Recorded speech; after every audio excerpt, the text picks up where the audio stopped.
Habari za jioni ndugu wawekezaji, karibuni tena katika monthly webinar yetu ambazo tunakuwa tuna conduct hapa Solomon Stock Brokers.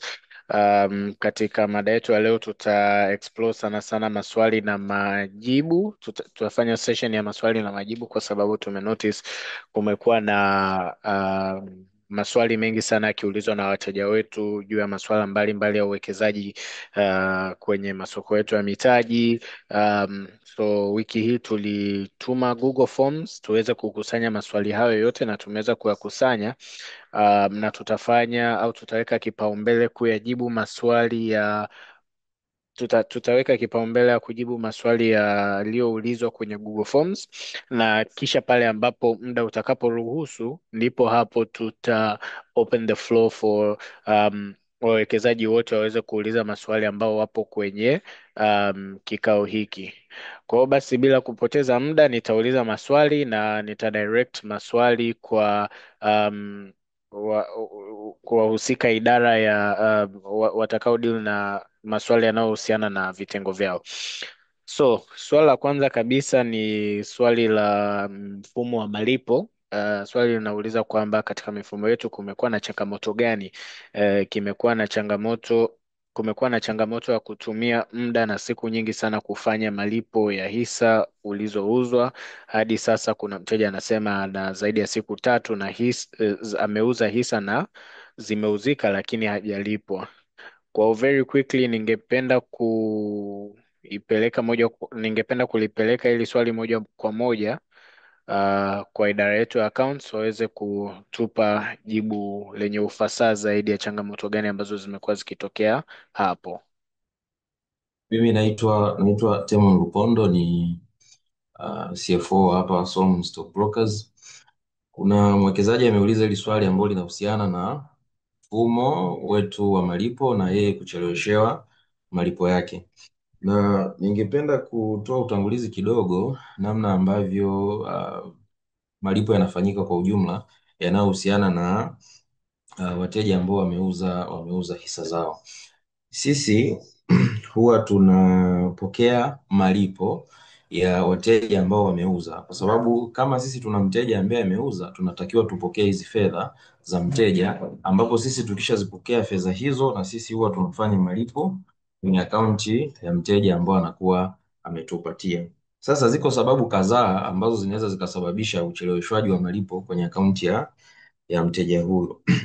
Cha kwanza, kama ambavyo nimetangulia kusema, sisi tunalipa fedha baada ya kupokea malipo ya hizo hisa ambazo mteja ameuza. Kwa hiyo ikitokea namna ambavyo uh, malipo hayo ya hizo hisa ambazo mteja ameuza yamechelewa kuwekwa kwetu, na sisi tunaweza tukachelewa kidogo kumwekea mteja fedha zake.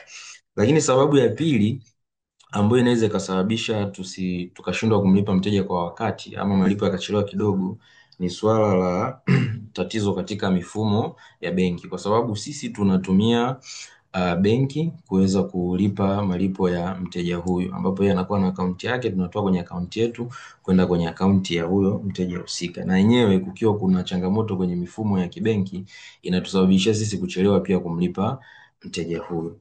Lakini sababu nyingine ni mteja labda yeye mwenyewe kuchelewa kuupdate taarifa zake ambazo tunazo. Kwa mfano, mteja anaweza akawa ametoa akaunti ambayo iko dormant, tunatakiwa tumlipe leo, tukawasiliana na mteja akaunti yake iko dormant, yeye mwenyewe akachelewa kutupa akaunti ambayo iko sahihi nyingine, ama akachelewa kwenda kufanya activation ya akaunti yake husika. Sasa hizo ni baadhi ya sababu ambazo zinaweza zikafanya sisi tuweze kufanya malipo ya mteja kwa kuchelewa. Lakini kwa kurifaa swali la huyu mwekezaji kusema kwamba amechelewa kidogo kwa hizi kama wiki tatu zilizopita, shida kubwa imetokana na tatizo hili la kimtandao kama mojawapo ya sababu ambayo nimehitaji, ambapo benki yetu sisi kubwa tunayoitumia kwenye kufanya na kupokea malipo ni benki ya CRDB, na yenyewe ilikuwa ina changamoto, nafikiri wote tunazifahamu, sina haja ya kuzirudia. Kwa hiyo ndio sababu kubwa ambayo imechangia kucheleweshwa kwa malipo kwa hizi wiki kadhaa hapa nyuma, lakini so far tumekuwa tukijitahidi kufanya malipo haya kwa uharaka mkubwa sana. Asante. Asante sana Bwana Temoni for the very comprehensive answer. Tukija kuangalia swali la pili, kununua hisa kupitia DSE application au website, mbona kama ni shida? There is no straight way, lazima tukwame kununua hisa au shida of payment? Je, ni process ya kununua na kuuza hisa kupitia hizi platform? Kuna namna mnaweza shauri DSE hii process iwe direct na kueleweka ili kufanya jambo la hisa kuwa jambo jepesi? Nitaomba nilifuate swali hili kwa mtu wetu wa operations.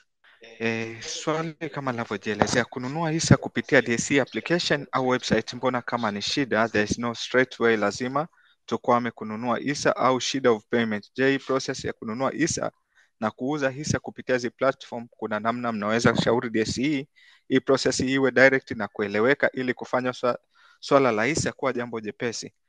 Jambo la kwanza tu, tukubali kwanza, tunapokea ushauri wako kuhusiana na hili jambo, kuhusiana na changamoto ambazo zimekuwa zinatokea kwenye system ya DSE wakati wa kununua hisa. Watu wanapata changamoto wakati wa kununua hisa kwa sababu kama moja au mbili. Kwa sababu kuna watu wanakuta wanaweka hoda wakati soko likiwa limefungwa.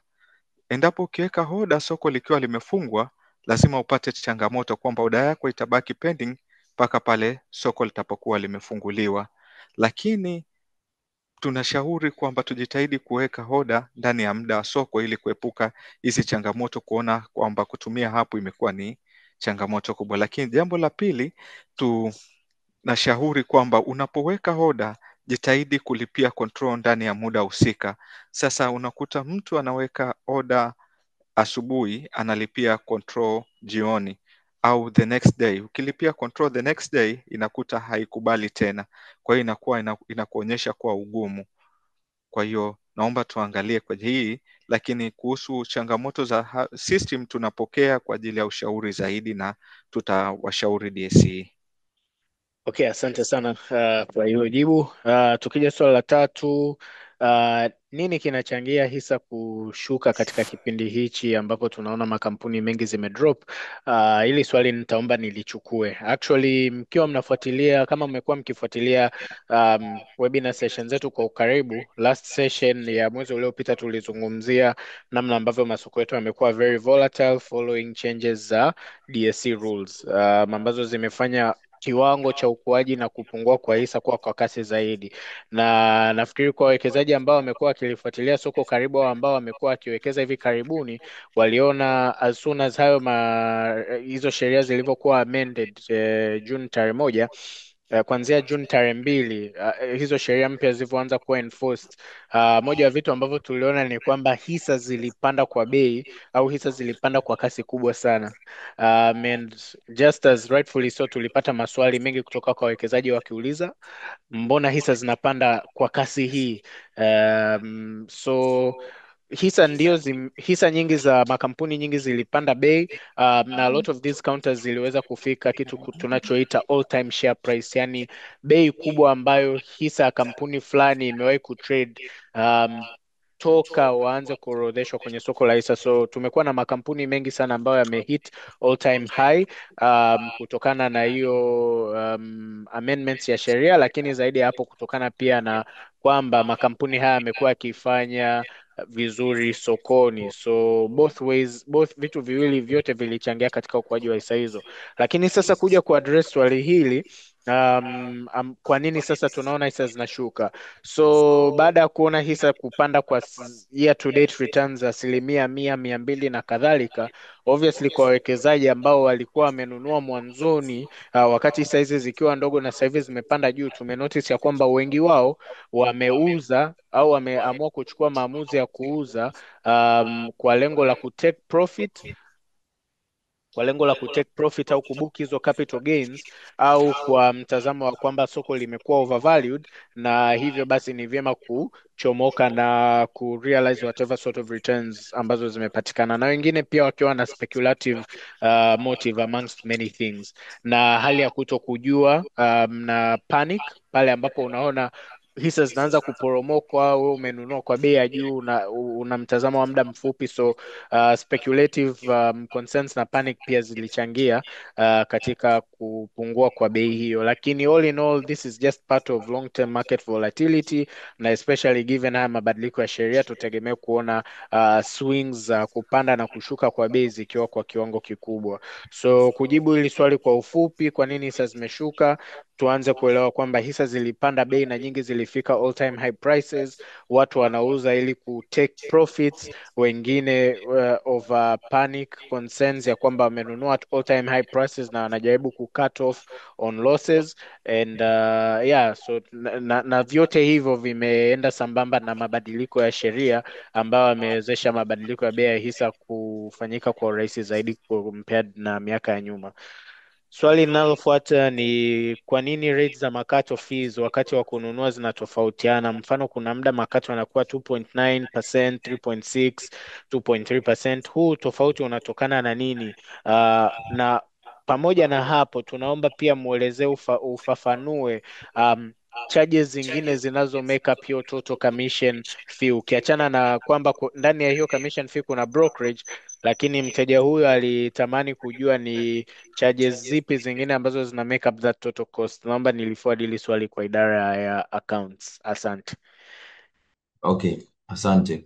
Mwekezaji wetu anahitaji kufahamu utofauti huo ambao anauona kwenye hizi rates ambazo analipa kuhusiana na commission, ambapo amekuwa akiona saa zingine inakuwa 2.9 and huo mchanganuo mwingine ambao ameuelezea. Sasa gharama zetu za kwenye total fee ambayo mteja atachajiwa inajumuisha brokerage commission ambayo ni commission broker anayoitengeneza kwa kuwa broker kwenye biashara hii, lakini humo ndani kuna statutory fees ambazo sisi tunatakiwa tuzicollect kwa niaba ya DSE. Lakini pia kuna fee nyingine ya Fidelity, kuna CMSA na CDS fees. Sasa unaweza ukauona huo utofauti wa commission kwa sababu sisi tumezigroup hizi commission tunazochaji katika makundi matatu.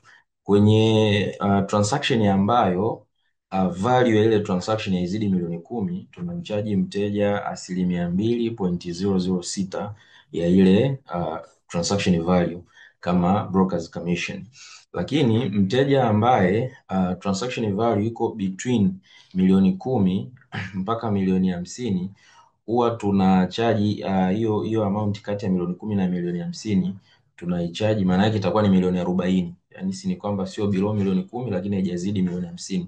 Kwa hiyo milioni 40 tutaichaji extra ya 1.77%, na transaction ambayo inazidi milioni 50 itachajiwa 0.944 ya ile amount ambayo inazidi milioni 50.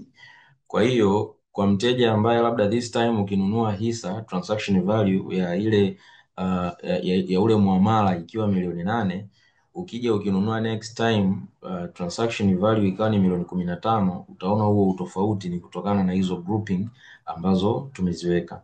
Lakini ukiachilia mbali upande huo wa hizo commissions, brokers commission rates ambazo sisi tunazichaji, kuna DSE fee ambayo ni 0.1652%, kuna Fidelity fee ya 0.2%, kuna CMSA fee ya 0.14% na kuna CDS fee ya 0.06%. Kwa hiyo huo ndio mnyumbuliko wa hizo fees zingine ambazo mteja analipa pamoja na hiyo brokers commission rates. Asante.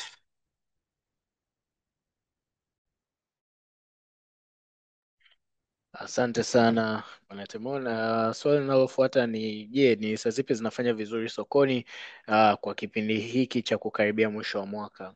So I think kwa mwekezaji aliyeuliza swali hili, hisa ambazo zimekuwa zikifanya vizuri kwa mwaka huu, tumekuwa na a lot of companies ambazo zimefanya vizuri.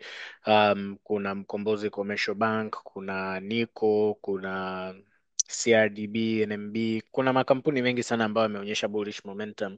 Na nafikiri kama ni mwekezaji wetu sisi, yupo kwenye WhatsApp group zetu, au in some way anafuatilia vitu ambavyo tunakuwa tunaviweka kwenye website yetu, akiangalia weekly reports zetu ambazo ziko titled The Weekly Pulse, atakuwa ameweza kupata udadavuzi wa kina zaidi ya best performing counters au best performing stocks toka mwaka uanza hadi sasa hivi, among many other information rich materials ambazo zitamwezesha kufanya maamuzi ya uwekezaji.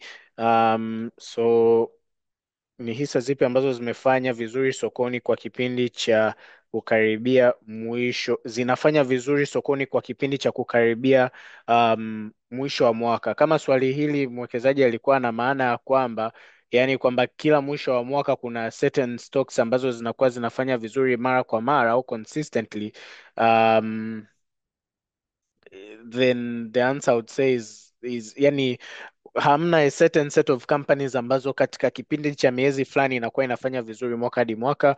Huwa zinakinzana au zinabadilishana kutokana na fakta mbalimbali kama performance yake, um, sentiment ya stock hiyo sokoni, na taarifa mbalimbali ambazo zipo zina circulate kuhusu hisa hizo. Lakini again, kama swali hili lilikuwa linalenga zaidi ni hisa zipi ambazo zimekuwa zikifanya vizuri toka mwanzo wa mwaka kuja sasa hivi, again nasema kuna counters kama Mkombozi, Nico, CRDB, NMB, Twiga Cement, Maendeleo zimekuwa zikifanya vizuri sana since the start of the year. Tukija kwenye swali lingine, unasema kwa nini app hairuhusu kuedit information mpaka upitie kwa broker? Mtu anataka abadili labda bank information, ni changamoto. Kingine, mtoe option ya kudelete account, kwani inaweza tokea coincidence alilogin kwenye kompyuta au simu then akasahau kulog out na app. Naona inaweza kukaa hata masaa kadhaa bila kujilog out, then mtu mbaya anaweza kuja akaikuta account yako ipo on then akaidelete. Naomba niliforward swali hili kwa mhusika idara. Asante.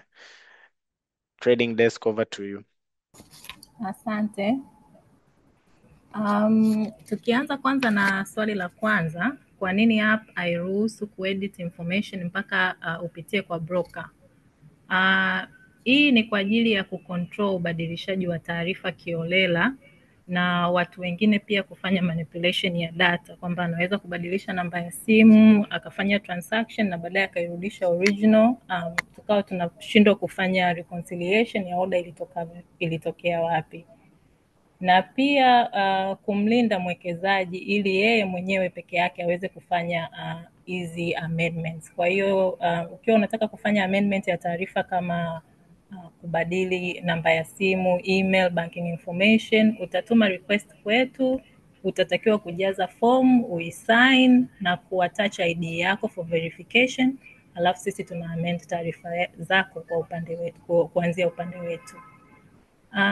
Swali la pili lilikuwa ni kingine, mtoe option ya kudelete account, kwani inaweza kutokea coincidence ulilogin kwenye kompyuta au simu then ukalog out, na mtu anaweza kufanya hiyo option ya kudelete account yako.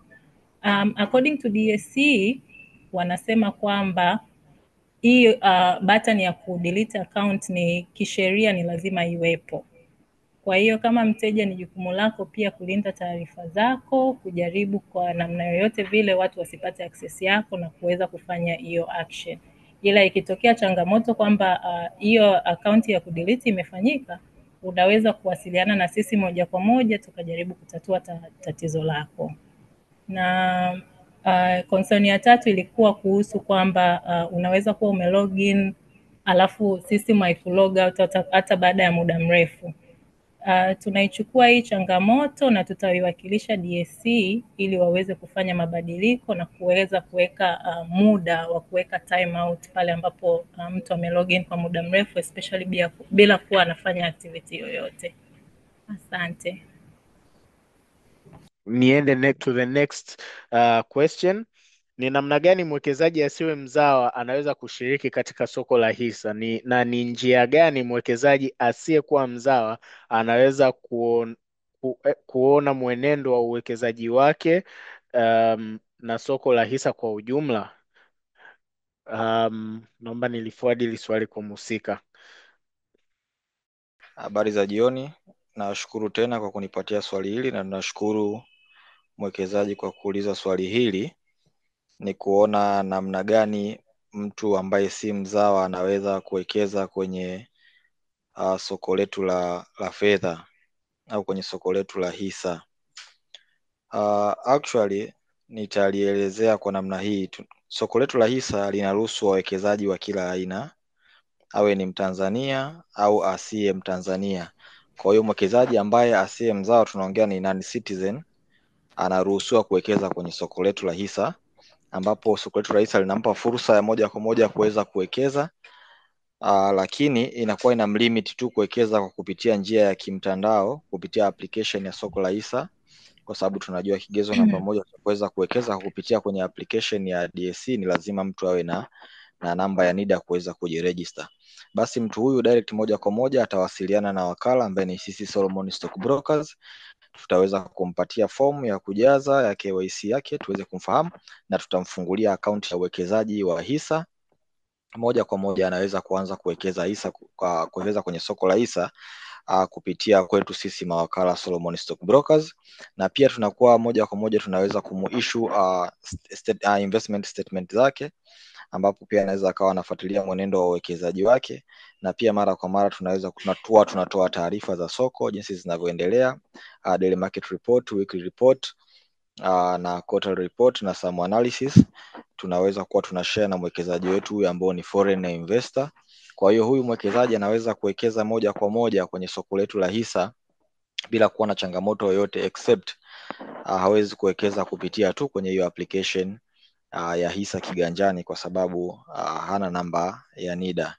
Kwa hiyo mwekezaji anaweza kuwekeza moja kwa moja hata kama ni mzawa kwa kupitia sisi mawakala moja kwa moja ambao tutamfungulia akaunti yake na kuweza kuanza kuwekeza moja kwa moja kwenye kampuni husika ambazo wanazozihitaji, na sisi kama mawakala tuko bega kwa bega kuweza kumsaidia mwekezaji huyu kupata taarifa zote husika ambazo atazihitaji juu ya uwekezaji wake.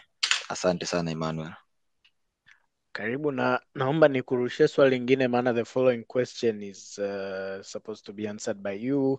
Ni taasisi zipi zinapokea hisa kama dhamana kwa ajili ya kupata mkopo?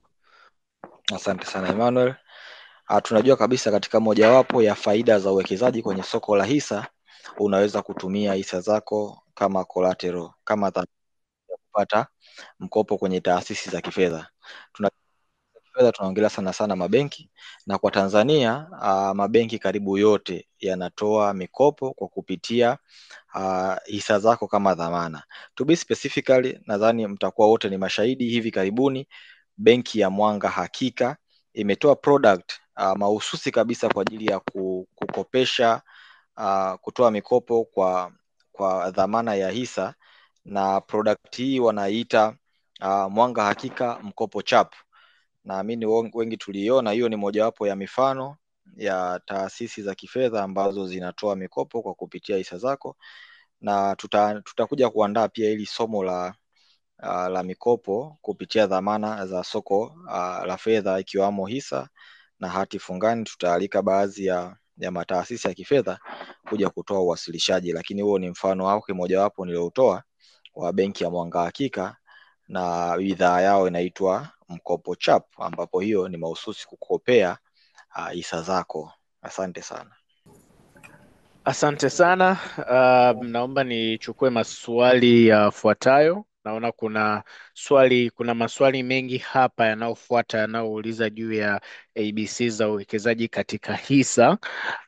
Naomba niyajibu kwa uharaka, hususan kwenye upande wa uwekezaji kwenye hisa.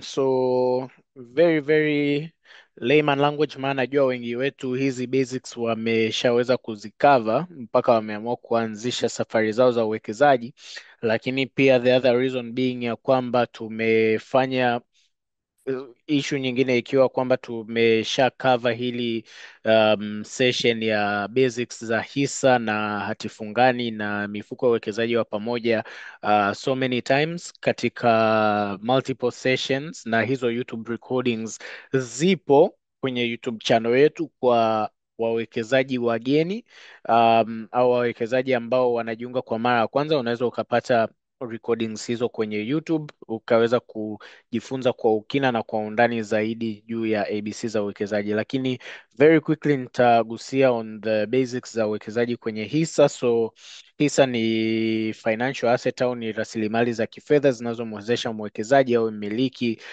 wa biashara au kampuni listed companies au makampuni yaliyoorodhesha hisa yapo 28 hapa DSE kwenye soko letu la hisa la Dar es Salaam, yakikava sekta mbalimbali kama banking, um, uzalishaji wa viwanda, utoaji huduma na kadhalika. Faida za kuwekeza kwenye hisa ikiwemo pale ambapo bei inapopanda hisa, thamani ya mtaji wako unakuwa unapanda. Kama kampuni inatengeneza faida, utalipwa gawio. Unaweza kuuza hisa zako kirahisi kama hizo hisa zinafanya vizuri, zinaweza kurithishwa na mengineyo mengi. Changamoto zikiwemo kwamba hisa zikianza kufanya vibaya kifedha, yani biashara, kwa sababu unakuwa unanunua umiliki wa biashara, biashara ikaanza kufanya vibaya, ikaanza kutengeneza hasara au faida zinazopungua, zinazoporomoka, au kwa sababu zingine mbalimbali kama ambazo ziko determined zaidi na soko, bei ya hisa inaweza ikaporomoka, ukapata hasara katika hisa. Mapato ya gawio yanaweza yakapungua, usilipwe gawio kabisa. Kuna hisa kama unamiliki hisa zinazofanya vibaya, zinaweza zisiuzike kwa urahisi. Kwa hiyo hizo ni changamoto zilizopo. Ni mambo gani ya kuangalia, kabla ya kuchukua maamuzi ya uwekezaji, au ni vigezo gani vya kuangalia ili uweze kuainisha hisa zinazofanya vizuri vis-a-vis zile zinazofanya vibaya? The key hapa ni kuangalia matokeo ya kifedha ya kampuni hiyo iliyoorodheshwa kwenye soko la hisa, yani financial statement. Kila kampuni iliyoorodheshwa inalazimika kutoa taarifa hizo. Ukienda kwenye tovuti ya DSE utaweza kuona makampuni yote yaliyoorodheshwa pamoja na ripoti zao za kifedha. Angalia vigezo kama vile kama kuna ukuaji wa mapato, ukuaji wa faida, ubanaji wa vizio vya faida, ongezeko la vizio vya faida, yani growing profit margins, ubanaji wa gharama, ukuaji wa mizani ya kampuni, yani balance sheet, malipo ya gawio miaka ya nyuma kuja mbele. Lakini pia mbali na kuangalia ripoti hizi ambazo zinakuwepogi kwenye tovuti ya DSE, si kama Solomon, pia tumekuwa tukitoa analytical reports au analysis ambazo zinakuwa zina cover performance ya makampuni haya.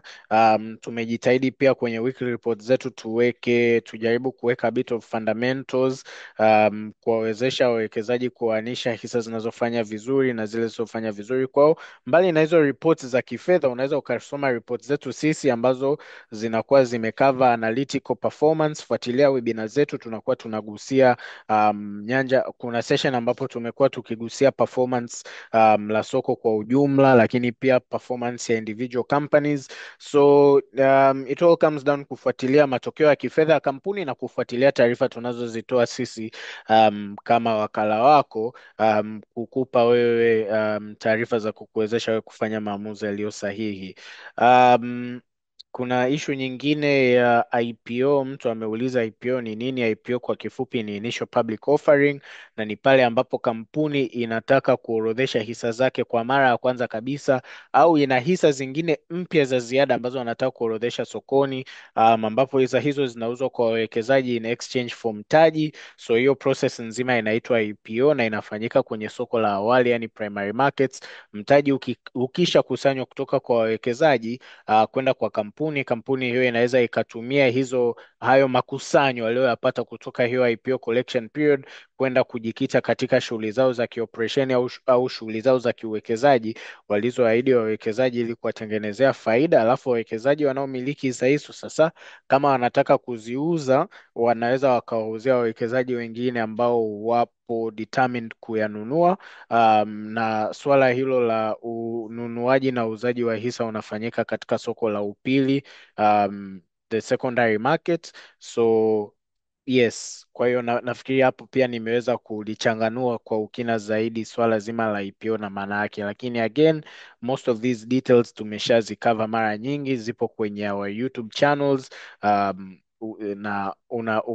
kama unaweza ukasubscribe kwenye YouTube channel zetu, ukatufuata kwenye social media zetu, kwenye WhatsApp group zetu, mnaweza mkaangalia vitu ambavyo tunaweka kwenye website yetu, reports tunazoweka hapo, ili uweze kupata majibu au uweze kudadavua kwa undani zaidi masuala haya. Naomba niliforward hili swali lingine linasema, nawezaje kupata bei ya siku ya hisa?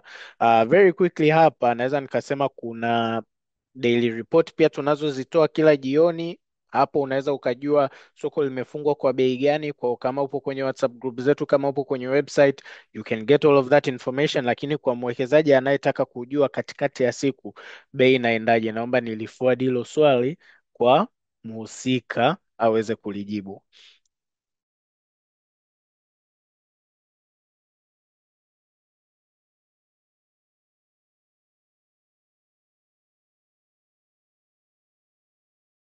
Habari za jioni.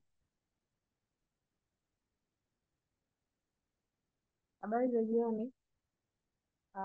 Swali linasema, na unawezaje kujua bei kwa siku? Kuna njia mbili ambazo unaweza ukatumia kuona bei ya siku. Kuna njia ya application ambayo unaweza ukalogin kwa individual account yako, na wakati unaweka oda ya hisa utaona pale kuna sehemu imeandikwa best price ambayo itakuindiketia bei yako ya hisa kwa siku hiyo ambayo unataka kununulia hisa. Na njia ya pili pia unaweza ukatumia website portal ya online trading. Kabla ya kulogin, kuna front page hapo kwa chini kulia kuna kuna option huwa kina blink kimeandikwa market report. Unaweza ukalogin hapo ukaangalia bei ambayo iko online at exactly time ambayo unataka kuweka oda yako. Asante Ima. Asante sana kwa jibu lako zuri. Naomba tuende kwenye swali lingine. Je, tunaweza tumia namna gani kutambua kiasi cha pesa kinachobaki katika account pale ambapo tunafanya amendment katika ununuzi wa hisa? Operations desk, Alex, over to you.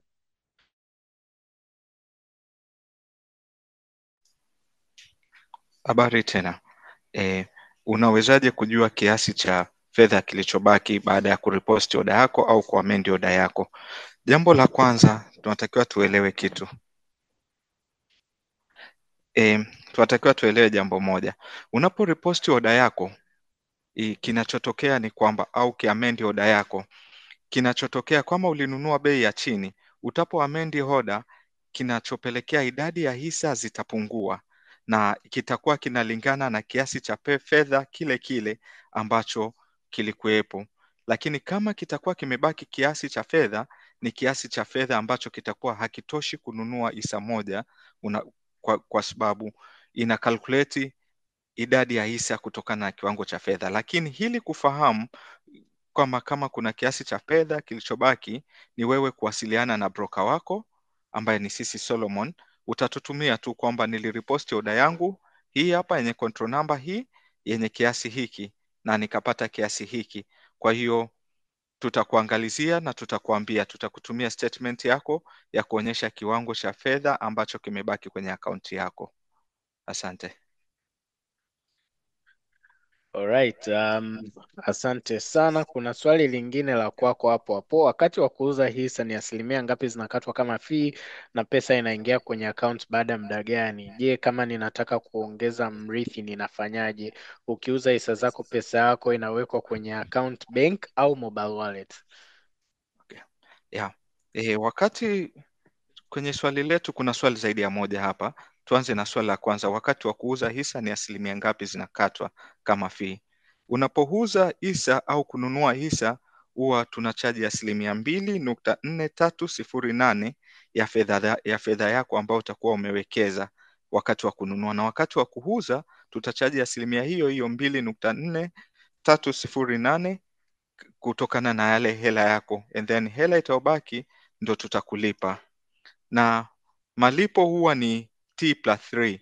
Ukiuza hisa leo huwa tunalipa baada ya siku 3 za kazi, lakini mara nyingi huwa malipo unakuta mpaka yanaingia yameingia siku ya 3 jioni. Kwa hiyo unakuta settlement inafanyika kesho yake, kwa sababu na sisi lazima tuwekewe hela na DSE ndio tuweze kumlipa mteja, lakini kikawaida ni T+3. Je, kama nataka kuongeza mrithi nafanyaje? Kwenye hisa huwa ili kuweka mrithi huwa tunafata taratibu za mirathi. Hakuna mahali tunaweka mrithi kwenye hisa.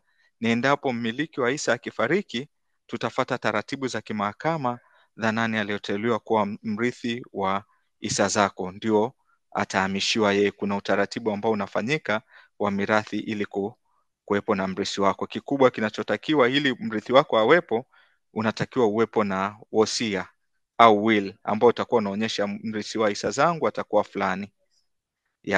Na swali lingine lauliza, ukiuza hisa zako pesa yako itawekwa kwenye account ya benki au mobile wallet? Malipo yote kwa sasa tunafanya ni kwenye account ya benki. Ni lazima mwekezaji uwe na account ya benki na benki tunahitaji hizi za hapa ndani, sio ya nje ya nchi, kwa sababu uko nje ya nchi tuweze kukulipa. Hapana, tunahitaji akaunti ya ndani ambayo tutaweza kukulipa malipo yako, na ina maana ukiuza hisa ukitupa akaunti kwa wakati utalipa pia kwa wakati. Asante. Asante sana. Kuna swali lingine, ni namna gani ninaweza nunua hisa kama kikundi?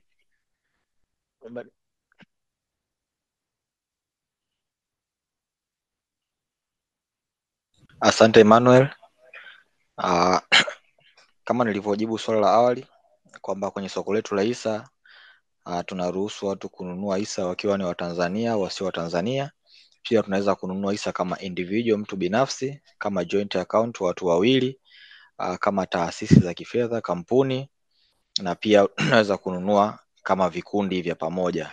Ili uweze kununua hisa kama kikundi cha pamoja, kinachohitajika kwanza ni kufungua CDS account, ambapo kufungua kwenye CDS account vitu ambavyo vitahitajika, cha kwanza kabisa ni makubaliano ya kikundi, kufungua account ya hisa ya pamoja. Mtaambatanisha cheti cha usajili wa kikundi, mtaambatanisha picha za passport size za signatory, watia sahihi wa kikundi, pamoja na vitambulisho vyao vya NIDA. Kama kitakuwa labda ni kikundi cha kijamii, kuna vyeti ambavyo vinatolewa na saa nyingine na halmashauri kwa ajili ya vikundi vya kijamii vya kusaidiana. Kwenye halmashauri wanatoa hivyo vyeti. Lakini kama pia kama ni kikundi cha kibiashara, mza kama mmekisajili BRELA, utakuja na cheti cha usajili.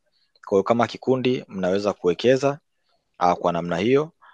Lakini kwenye joint tunafungua account kuanzia watu wawili mwisho watu watatu. Hata mkiwa watu watatu mnaweza mkafunguliwa joint account ya kuweza kununua hisa, lakini mtakapozidi watu watatu, maana yake iko ni kikundi, kinahitajika kuwa kimesajiliwa ili tuweze kuwatambua, ambao mtaambatanisha hivyo vitu ambavyo nimevitaja hapo, then wakala tutakufungulieni CDS account number ili muweze kuanza kuwekeza.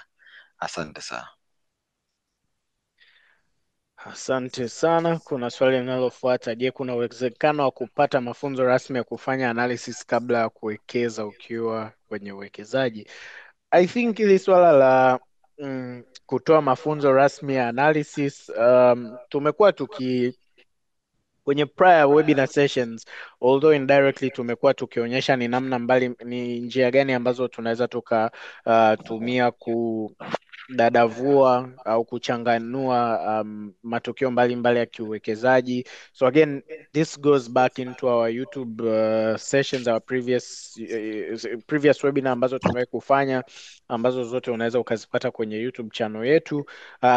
Lakini mbali zaidi na hapo, yes, tunaendelea kutoa elimu na tunaendelea kutoa information ya namna ambavyo mnaweza mkadadavua na kuchanganua maswali mbalimbali ya kiuwekezaji. Asante sana.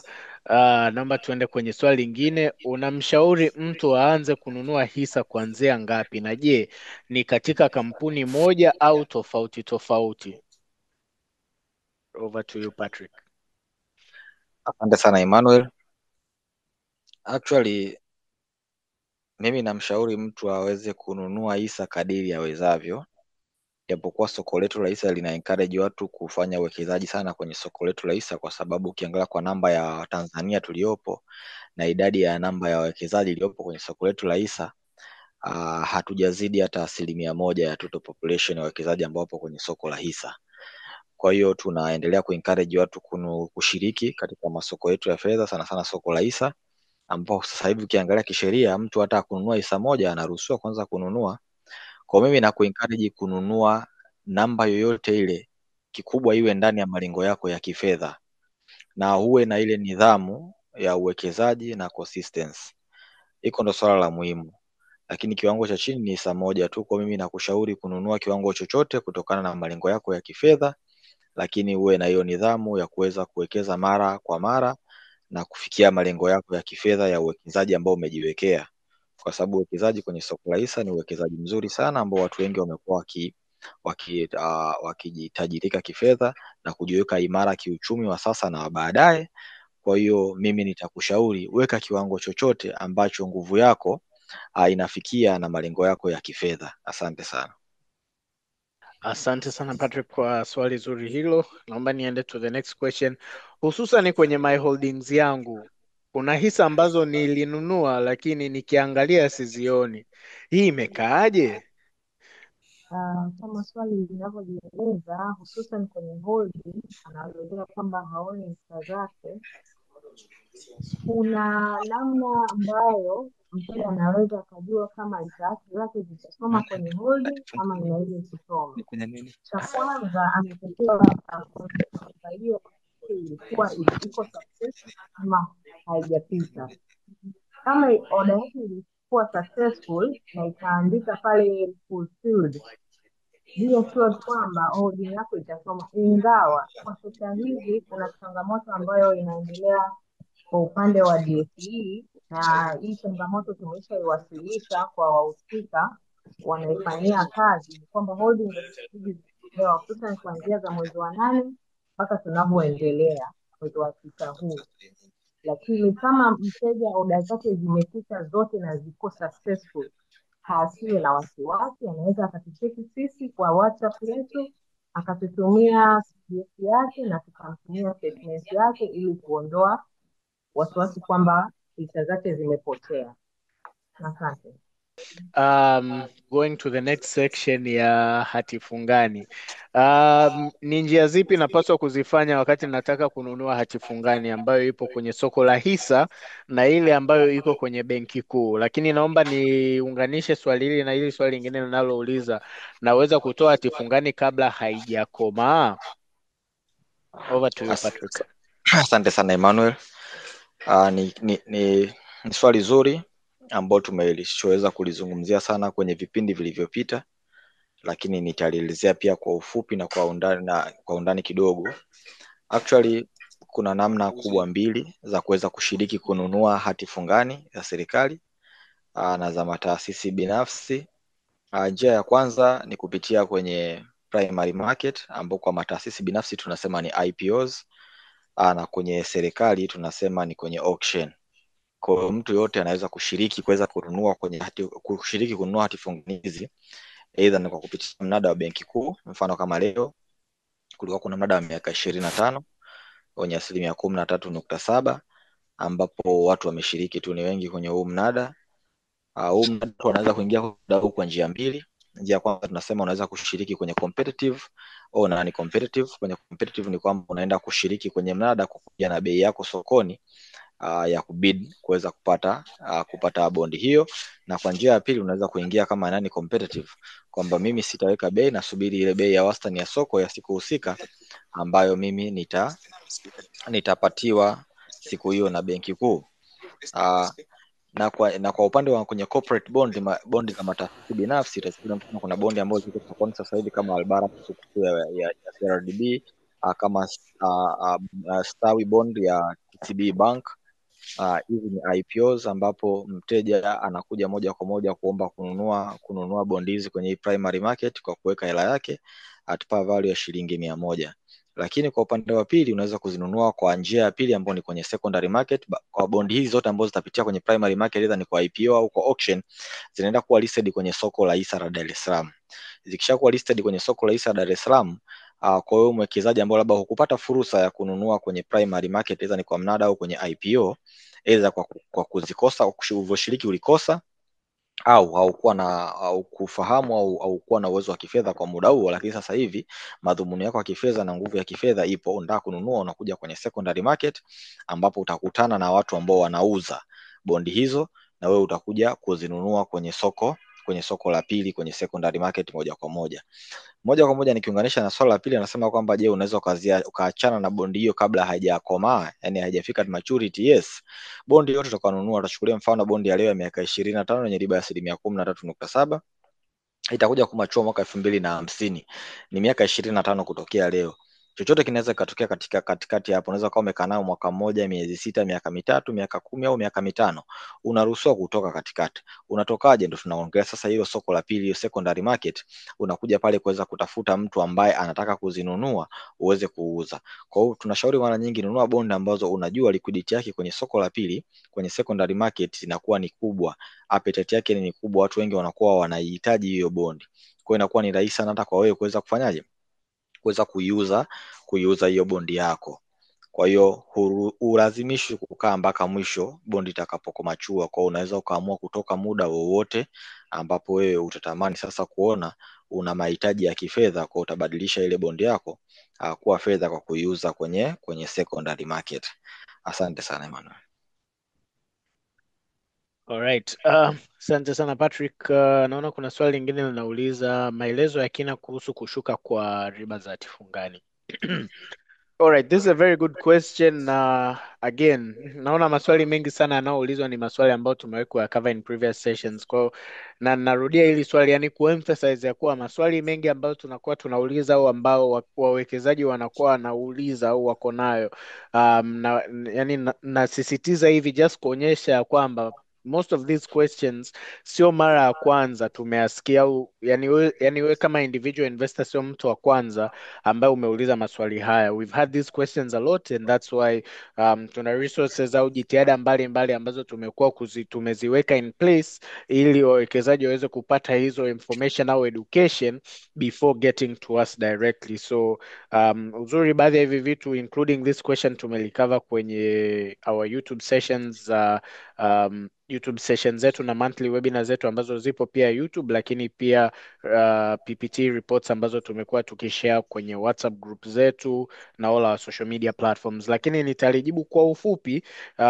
just to make sure kwamba hatujamwacha huyu mwekezaji mbali. So why hatifungani riba zake zimekuwa zikishuka? I think the answer is simple, ni kwa sababu sera za uchumi au sera za Benki Kuu katika masuala mazima ya uchumi wamebadilisha sera na wameweka sera ambayo tunaita ni accommodative monetary policy, au kwa ufupi zaidi sera za kiuchumi zitakazo rahisisha mzunguko wa fedha kwenye uchumi. So baadhi ya sera mikakati hiyo ikiwa kupunguza viwango vya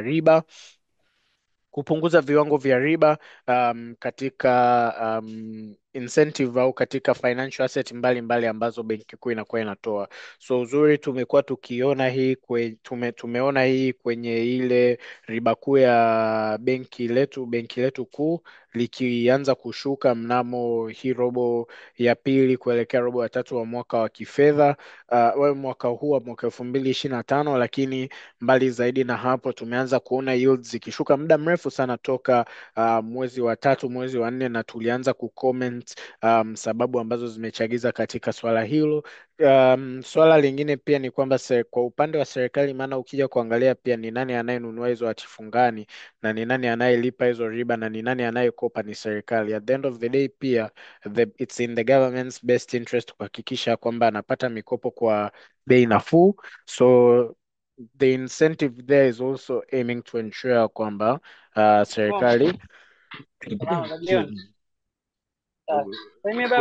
kuensure kwamba serikali kuhakikisha kwamba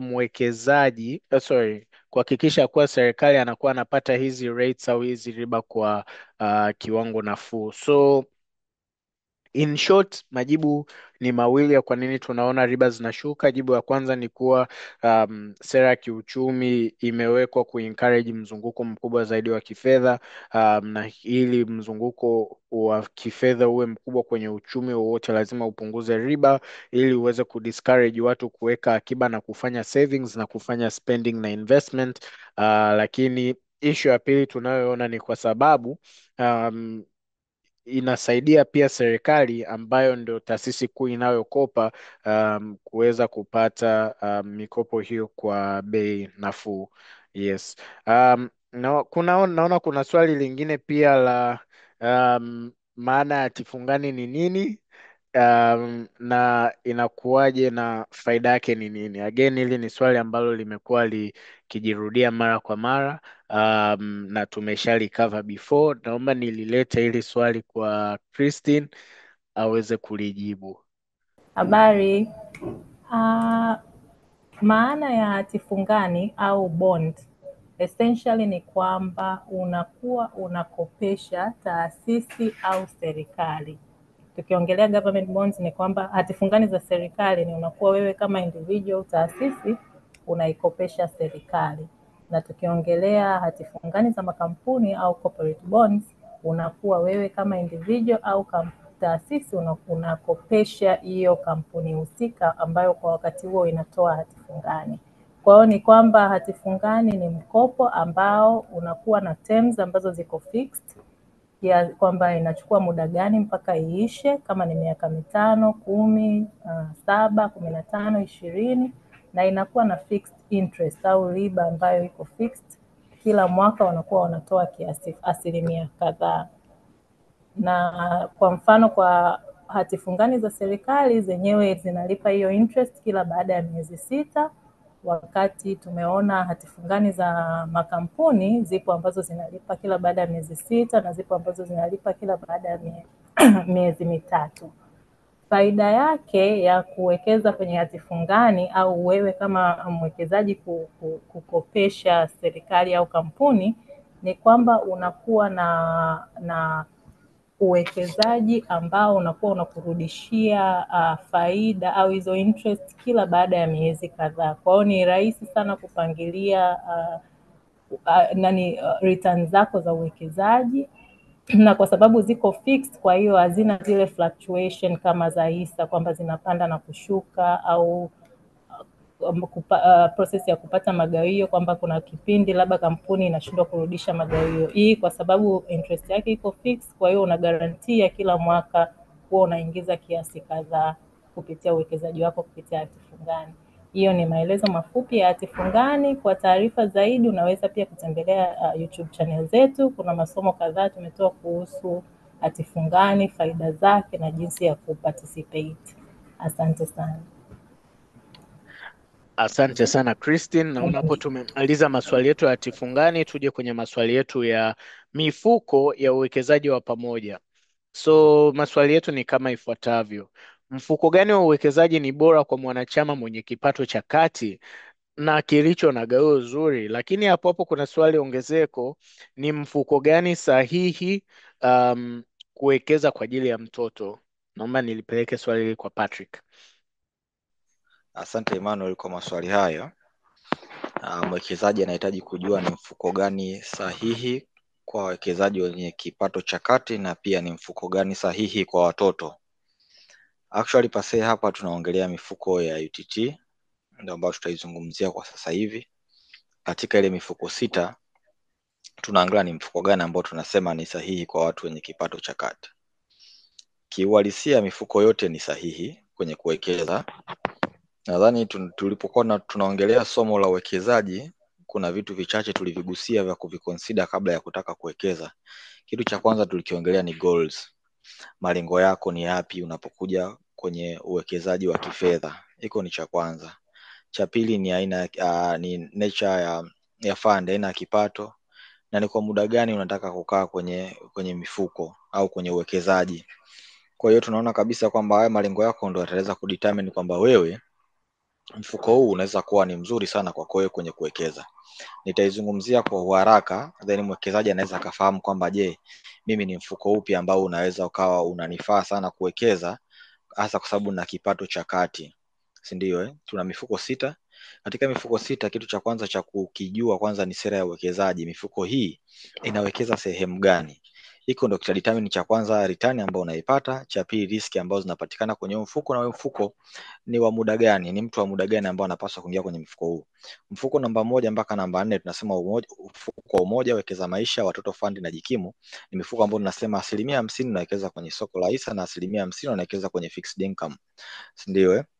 Fixed income tunaongelea mifano yake kama uwekezaji kwenye hati fungani za serikali na hati fungani za mataasisi binafsi pamoja na masoko ya kifedha, money market, si ndio? Kwa hiyo tunaona kabisa kwamba hii 50% kama tunawekeza kwenye soko la hisa, tunajua kabisa kwamba tukikompare katika product zote hizi ambazo tuko nazo kwenye soko la fedha, tunaona hisa kama ni product ambayo ina produce return nzuri kwa sababu ya riski yake, kwamba riski yake iko juu. Tunasema return na risk ni vitu ambavyo viko directly proportional, kwamba return inapokuwa ipo kubwa, tuna expect pia hata riski ambayo inakuwa associated katika huo mfuko pia na yenyewe itakuwa iko ni kubwa.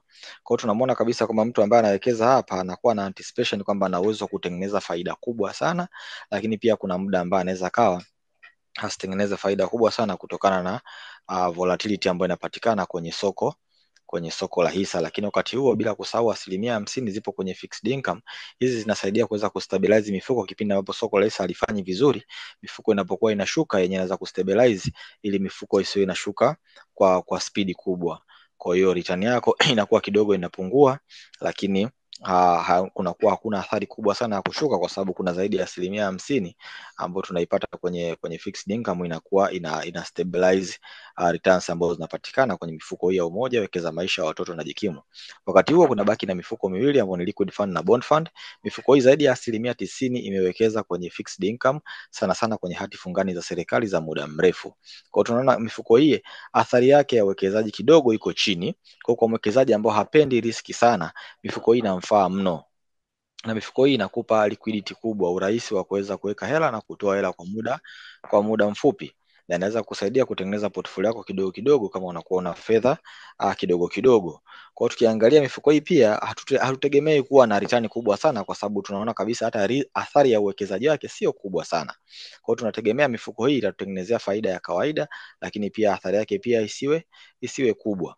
Kwa hiyo kwa mwekezaji ambao anatamani kupata returns kubwa na anaweza kuriski, nafikiri mfuko namba 1 wa Umoja unaweza kuwa ni mzuri. Kwa mtu ambaye anatamani kuweka malengo yake especially ya muda fulani, muda husika labda wa miaka 10, tunaweza kusema Wekeza Maisha unaweza kuwa ni mfuko mzuri sana kwake yeye. Kwa mtu ambaye anatamani sasa kuwekeza kwa ajili ya watoto wake, kuna mfuko maalum ambao umeletwa, ni mfuko wa Watoto Fund.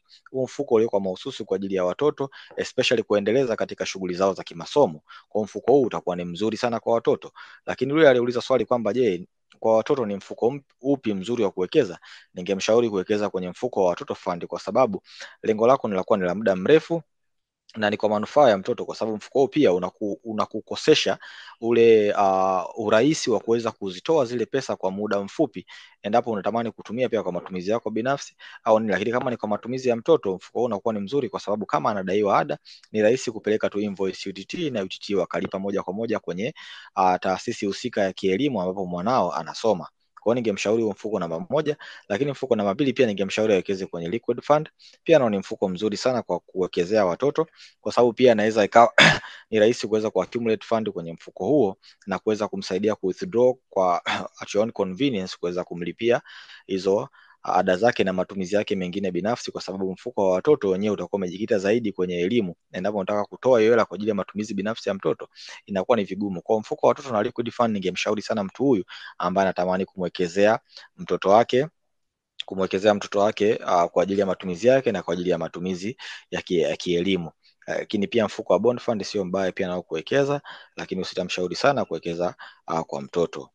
Hapo tunajaribu kuangalia, je, mifuko hii nazo tunaiona inafanyaje kazi? Nimesema cha kwanza kabisa tunajua sera ya uwekezaji. Tumeshajua sera ya uwekezaji ya mifuko hii ilivyokaa. Kila mfuko umekuwa ni mahususi kwa kazi yake tofauti tofauti. Tunategemea hii mifuko itaperform kutokana na hizo asset ambazo zimewekeza kwa mwaka huo husika sokoni. Kuna swali natamani kuliunganisha Emmanuel hapo moja kwa moja. Kuna mwekezaji aliuliza akasema ya kwamba anaona return zake kwa siku, kila siku zinabadilika, especially liquid fund. Alitolea mfano, naomba Emmanuel nisomee mfano wa huyo mteja ambaye aliwekeza 470 kwenye liquid fund, kila siku anaona ni kiasi kidogo kidogo kinaongezeka. Naomba nisomee mfano wa hizo return ambazo anaziona ili niweze kumuelezea kwa ufupi hapa moja kwa moja. Okay, sawa. So comment yake ni kwamba nipo kwenye mfuko wa UTT Liquid, amewekeza 470,000, lakini kiasi anachopokea kila siku huwa ina vary, mara kuna shilingi 130, 133, 141, na mwisho wa siku ukizidisha idadi ya hizo interest anazopata kila siku, inaweza isitimie 1%. Na yeye mwenyewe alikuwa anauliza, je, kwa nini haifiki hiyo 1% kila mwezi? Asante Emmanuel kwa kunisaidia kusoma swali hilo. Natamani kuunganisha moja kwa moja hapa ili mwekezaji huyu aweze kupata hii concept kuanzia mwanzo mpaka mwisho katika maswali yake haya ambayo ameuliza. Iko hivi. Nimeongelea sera ya uwekezaji, policy of investment ya mifuko yote. Kwa tayari tunajua taswira ya kila mfuko kwamba mfuko huu umewekeza wapi na wapi na wapi. Tukishajua mifuko imewekeza wapi na wapi, kwanza tunajua return itakuwa generated kwa sababu tunajua asset hizo jinsi zinavyoperform sokoni kama ni mfuatiliaji wa soko masoko yetu ya fedha. Tumesema mfuko wa liquid fund zaidi ya 90% unawekeza kwenye fixed income, sana sana hati fungani za serikali za muda mrefu. Tumeona uwekezaji wa hati fungani, kuna swali ya Emmanuel ametoka kulijibu kwamba tumeona returns coupon rate zinashuka. Emmanuel ameelezea ni kwa sababu gani coupon rate zinashuka. Kama coupon rate zinashuka, wewe una deposit hela kwenye mfuko wa liquid fund, unahitaji upate returns. Liquid fund akipokea fedha yako amaanishi kwamba anaenda kukaa nayo tu hivi akupe return. Anaichukua fedha yako anaenda kuiwekeza kama sera yake ya uwekezaji inavyomwambia kwamba atawekeza kwenye hati fungani za serikali. Tumeziona hati fungani za serikali coupon rate zake zinashuka. Vivyo hivyo na yeye anaenda kuwekeza kwenye hati fungani hizo hizo ambazo tunaona coupon rates and yield zinakuwa zinashuka. Kwa hiyo anapoenda kuwekeza kule, kila siku kunakuwa na fluctuation ya thamani ya kipande jinsi inavyoperform kutokana na hizo hati fungani zinavyoperform sokoni. Tunaangalia mfano mdogo kwenye hati fungani iliyotoka leo ya miaka 25 ina riba ya 13.75 na bei ya wastani iliyopatikana ni 104.0574. Maana yake ni nini? Yield to maturity ni 13.1. Kwa hiyo inamaanisha kwamba leo UTT angeamua kuwekeza hiyo 470 yako kwenye bondi ya leo, return ambayo angeipata, ile return ya uhalisia ambayo angeipata ambayo ni hiyo yield tunayoiongelea hapa ni 13.1, ambayo ukiannualize kwa mwaka tunapata kama 1% kama 0.025 kwa siku. Sasa je, katika hiyo portfolio hiyo liquid mfuko wa liquid fund una bond hizo peke yake? Hapana. Majibu ni kwamba kuna bond zingine zina 15%, kuna bond zingine zitakuwa zina 12%, kuna bond zingine zitakuwa zina 13%. Kwa kila siku zile yields zinapokuwa zina perform sokoni ndio vinavyosababisha mabadiliko ya thamani ya kipande chako nayo yawe yanabadilika kwenye ku appreciate, kwenye kupanda, kwa sababu tuna expect mfuko wa liquid fund na bond fund hautoshuka, ni kila siku unapanda kwa sababu you expect the fixed return kutoka kwenye hizi hati fungani za serikali, ambapo hizo fixed return tunayoipokea sasa inategemeana na performance sasa ya hiyo hati fungani husika. Hizo hati fungani husika ambazo wao wamewekeza huko nazo zina perform vipi sokoni. Kwa ndio maana unaona kuna mabadiliko, kuna siku utapata hiyo shilingi 137, siku unapata 133, siku unapata 140, ambapo kama unavyosema kwamba ukipiga kwa mwezi inaweza isikupe 1%. Ndio maana tunasema liquid fund mwenyewe ana perform 1% plus or minus average kwa mwezi, lakini ukifanya annualized kama kwa return ya mwaka huu tunaona annualized liquid fund ana uwezo kuperform mpaka 13.09 annualized return. Kwa hiyo kuna maana kuna miezi ambayo imekuwa na 1%, kuna miezi ambayo itakuwa below 1%, na kuna miezi itakuwa na 1% plus. Kwa hiyo tunaiona kabisa kwamba haya mabadiliko yote ni yanategemeana na performance ya asset husika sokoni kila siku biashara zinapokuwa zikiendelea sokoni. Naamini Emmanuel nimejibu maswali yako yote yanahusiana na uwekezaji wa pamoja. Asante sana. Asante sana Mr. Patrick, na naona tume exhaust maswali yote section hiyo. Kwa hiyo nitakuja section ya mengineyo ambayo naona ni maswali ambayo nitamalizana nayo mimi. Swali la kwanza tunaulizwa hapa, nini cha kufanya ikiwa unahitaji kufanikiwa kifedha? Swali zuri sana hilo. Nafikiri kinachohitajika hapa, um, kwa mwekezaji huyu, I'm assuming yupo focus zaidi kwenye kufanikiwa kifedha, hususan kwenye nyanja nzima ya uwekezaji. Actually ni vitu vitatu naweza nikasema ambavyo mwekezaji huyo au mhusika inabidi avizingatie. Cha kwanza inabidi aangalie thamani au value ya um, thamani au value yake kwenye either ni labor market au soko la ufanyabiashara. So individual, yani as an individual investor or as an aspiring investor, ujitahidi kuangalia what sort of value you can bring to society au katika jamii yako, au ni thamani gani ambayo unaweza ukaleta katika thamani yako in terms of uzalishaji wa bidhaa au huduma. Lakini kutokana na thamani hiyo sasa unakuwa katika uwezo wa kupata kipato, kipato ambacho unaweza ukakizalisha kwa either njia ya kufanya biashara au kuajiriwa, then based off of hiko kipato kuwa na nidhamu ya kutenga akiba, ambayo akiba hiyo unakuwa unaiwekeza katika rasilimali ambazo unaona rasilimali hizi, be it either equities au bonds, yani hisa au hati fungani, zinauendana na malengo yako ya kifedha, na zinaweza kukufikisha katika malengo yako ya kiutajiri, au zipo within your risk appetite au within your risk appetite level, uwezo wako wa kuhimidi risk. And kinachohitajika hapo sana sana ni discipline na consistency ya kuendelea kurepeat mchakato huo au process hiyo ya kukuza thamani yako. Ukuaji wa thamani yako utasababisha uweze kupata ukuaji wa kipato. Ukiwa na nidhamu pia ya kutunza kipato kwa akiba na kuwekeza, unakuwa umeweza, utakuwa yani within a long period of time utakuwa na uwezo wa kupata mafanikio kifedha. Kuna swali lingine la wastani mzuri wa diversification ya funds, bonds au shares. Again, narudia tena maswali haya, we've covered them in previous YouTube sessions. Please check out our previous YouTube videos. Tumekuwa tukizungumzia maswali mara kwa mara, lakini just for the sake of kulijibu hili swali na kumwelimisha mhusika huyu, wastani wa diversification, je, niwekeze kiwango fulani gani kwenye shares, bonds na equities? Hamna formula, hamna one size fits all formula, yani hamna formula moja ambayo tukikupa wewe ina apply kwa kila mtu, au hamna secret formula ya diversification ambayo mtu fulani akilifanya atafanikiwa kwa kiwango kikubwa. Diversification inakuwa inatokana na utofauti wa malengo unakuwa ukitokana na utofauti wa malengo ya wawekezaji pamoja na appetite yao ya kuhimidi risk, na kutokana na kwamba malengo na risk appetite zinatofautiana, at the end of the day, diversification au sera ya diversification au kutengeneza mseto wa uwekezaji unakuwa unatofautiana kati ya mwekezaji mmoja na mwekezaji mwingine. So I think kwa mwekezaji huu naomba nirudishe mpira kwake. Je, malengo yake ya kiuwekezaji yakoje? Anatarajia kutengeneza kiwango gani cha fedha? Anatazamia kuwa na utajiri wa kiasi gani baada ya muda gani? Aangalie ni rasilimali zipi ambazo zinamwezesha kukua kwa kiwango cha kutosha ili kuweza kufika lengo hilo ndani ya huo muda alioutazamia. Lakini aangalie pia na uwezo wake wa kuweka akiba, na uwezo wake wa kukuza kipato ili aweze kukuza kiwango cha akiba ili aweze kuwekeza katika rasilimali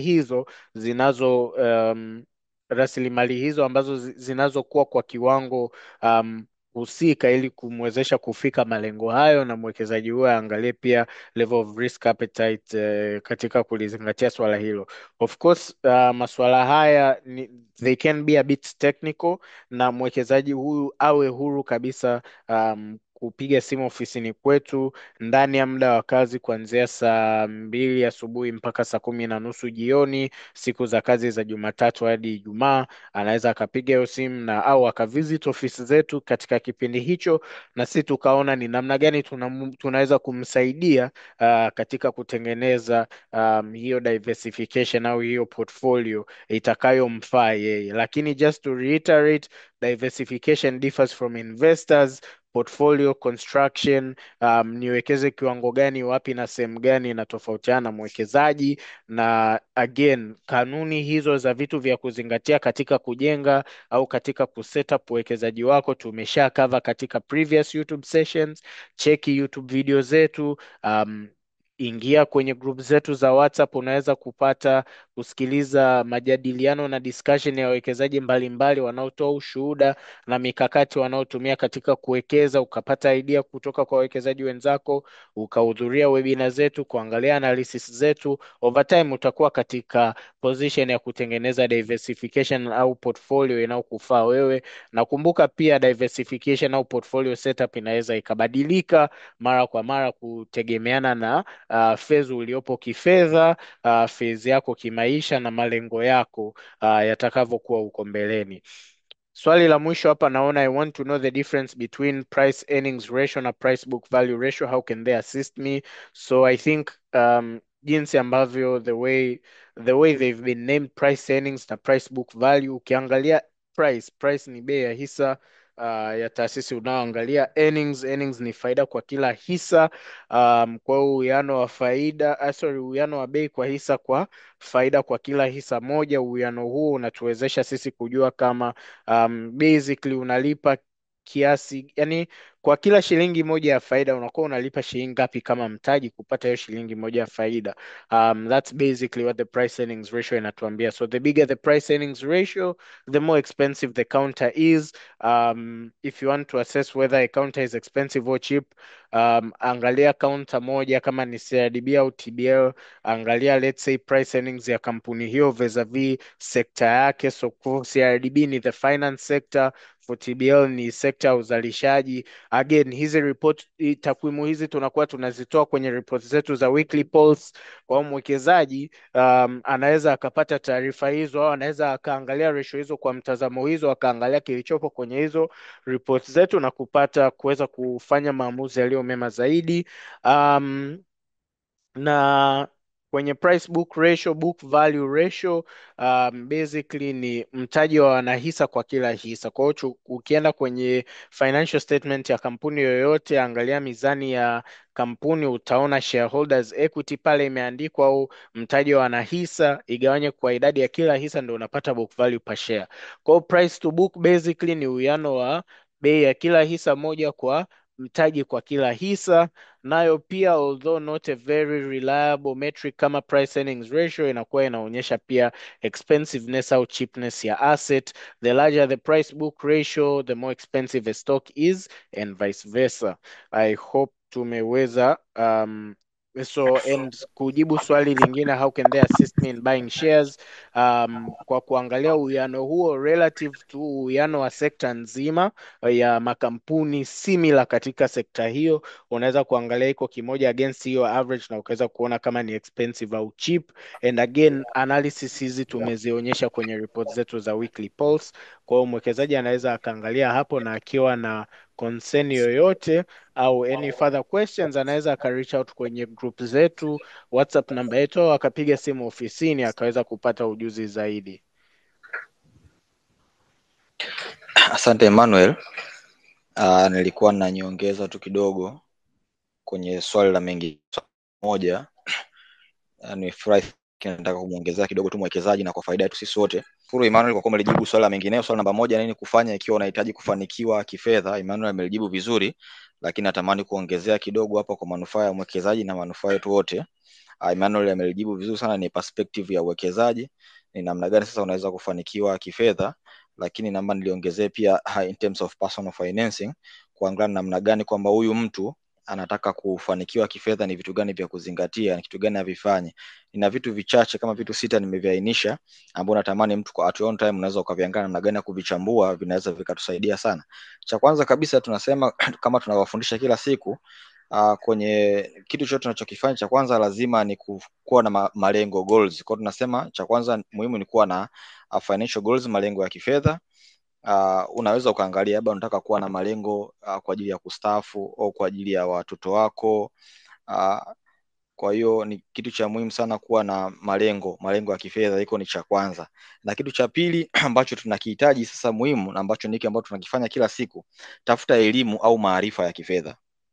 Kwa nini elimu au maarifa ya kifedha? Ni elimu zipi ambazo tunazihitaji? Elimu za uwekezaji, elimu za kutengeneza budget, elimu za mikopo, kama maswali ambayo watu wanauliza. Ni kwa nini unahitaji hizi elimu? Cha kwanza, inakusaidia kuweza kuchagua sehemu nzuri ya kufanya uwekezaji kutokana na misuli yako ya kifedha au ukubwa wako wa kifedha. Cha pili, na kupunguzia riski ambazo zinaweza zikapatikana katika uwekezaji huu ambao utakaofanya kwa namna yote, ni kwenye masoko ya kifedha au nje ya masoko ya kifedha. Kwa hiyo cha pili, tafuta kujua maarifa au elimu ya kifedha. Cha tatu kabisa, ambao ni cha muhimu kabisa, tunasema ni discipline, nidhamu. Nidhamu kwa minajili gani? Tunaangalia namna ya matumizi. Tunasema kutumia pesa kwa busara, na kwenye discipline pia tunaangalia namna mwenyewe ya kujichuni mwenyewe, kujipa ile discipline ya either ni kufanya uwekezaji au kuweka akiba au kutaka kukua kifedha. Kwa hiyo discipline ni muhimu sana. Cha nne sasa, baada ya kuwa na hiyo discipline, sasa tunakuja kwenye kitu tunaita savings and investing, akiba na uwekezaji. Lazima uwe na namna ambapo unajiwekea kuweza kujua kwamba lazima uwe na kiwango cha akiba, lazima uwe na kiwango cha uwekezaji. Ndio tunasema kwamba unahifadhi sehemu ya kipato chako mara kwa mara. Hii itakusaidia kwenye majanga tusiyotarajia. Iko ni cha kwanza, inakupa hiyo stability financially, na unakuwa na very confidence ambapo ikiwa una savings. Cha pili sasa, tunakuja kwenye uwekezaji. Unawekeza sehemu gani? Una vitega uchumi gani? Si ndio? Utakuja hata kwenye diversification kama Emmanuel alivyoongea, unaweza ukaitalamedi kutokana na yeye mwenyewe jinsi ambavyo unahitaji. Cha tatu ni kutengeneza vyanzo vingi vya mapato. Kama umeajiriwa, hakikisha una namna unatafuta chanzo kingine cha mapato, kama uwekezaji kwenye masoko ya hisa, kwenye hati fungani, kwenye real estate na kwenye biashara. Na cha mwisho kabisa, consistency ni kitu cha muhimu sana. Sio unabidi kufanya namna ya kurudia mara kwa mara kwamba hichi kitu mpaka ambapo nitakafanikiwa.